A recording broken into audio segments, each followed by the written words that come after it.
আমাদের বড়দার জন্মতিথি আজকের দিনে আমাদের মাতৃ সম্মেলন করতে পেরে আমরা প্রতি বৃহস্পতিবারই আমরা করি, প্রতি সপ্তাহে বৃহস্পতিবার আমরা মাতৃ সম্মেলন করি।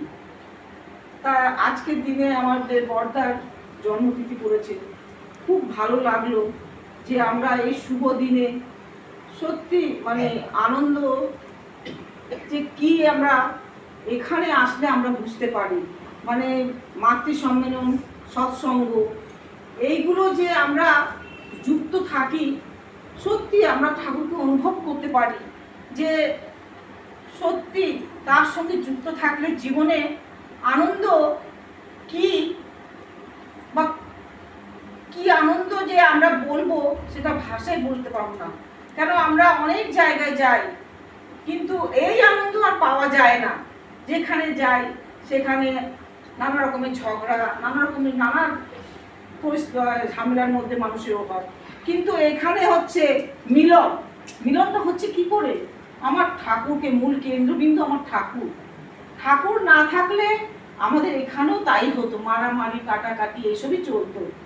কিন্তু সত্যিকারে যারা ঠাকুরকে অনুভব করতে পেরেছে যে ঠাকুর সত্যি, আমরা এখানে কি করতে, কিছু পাওয়ার জন্য আসি না, কিছু আমাদের শুধু একমাত্র আমরা আসি ভালোবাসা পাওয়া। তাই ঠাকুর বলছেন আয় হচ্ছে আমার মানুষ আর ব্যয় হচ্ছে আমার ভালোবাসা। তা আমরা যদি ভালোবেসে যদি মানুষকে এখানে আনতে পারি, এটা তো একটা আনন্দের জায়গা, যে আসো এখানে আসলে আনন্দ আছে, একবার আসো। এই স্বাদ পেলে মৌমাছিরা যেমন মধুর স্বাদ পেয়েছে, তারা অন্য কোথাও বসবে না। যেখানে বসবে ফুল আছে, ফুলের মধ্যে গিয়ে বসবে, তারা শুধু মধু পান করতে চায়। আমরাও সেরকম, আমার ঠাকুরের যে নাম মধু আছে, আমরা এই পান করতে আমরা এখানে আসি।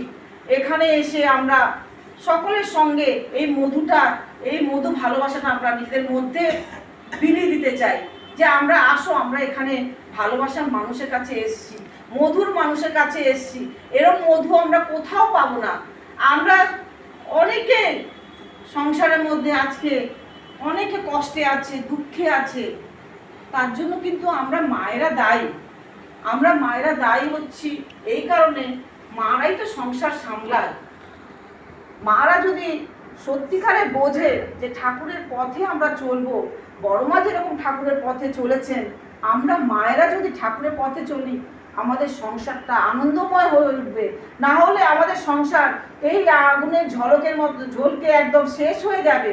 তার জন্য দায়ী কিন্তু আমি মা যখন সংসার করতে এসেছি, আমার গৃহকর্তা, আমার সর্ব যে আমার ঘরে, তিনি হচ্ছে আমার পরম প্রেমময় ঠাকুর। তাকে আমি প্রথম, তাকে জীবনে আমি গ্রহণ করে তারপর সংসার জীবনে আমি নিজের জীবনটাকে পরিচালিত করব। আজকে সত্যিকারে আমি মানে ঠাকুরকে পেয়ে আমার জীবন সত্যি ধন্য হয়ে গেছে। আমি যেন যতবার জন্ম নিই ঠাকুর, আমি তোমাকে যেন পাই। তুমি যে রূপ ধরে আসবে, আমি সে রূপ ধরে যেন তোমাকে পাই। আমি আর কিছু চাই না, আমি তোমাকেই শুধু চাই। আমার ঘরে তুমি জীবন্ত হয়ে থাকো।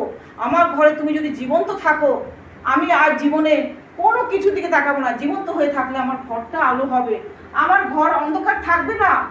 আমি সত্যি কথা বলছি যে ঠাকুরকে নিয়ে যদি ঘরটাকে জীবন্ত করে রাখবো, সর্বসময় জীবন্ত কিভাবে, তার নাম অনবরত করতে থাকবো, কাজ করব, চলতে ফিরতে তার নামটা করতে থাকবো। ঠাকুর, আমি তোমার নাম করছি, আমি তোমার কাজকর্ম করব, তোমার সেবা আমি করে যাব।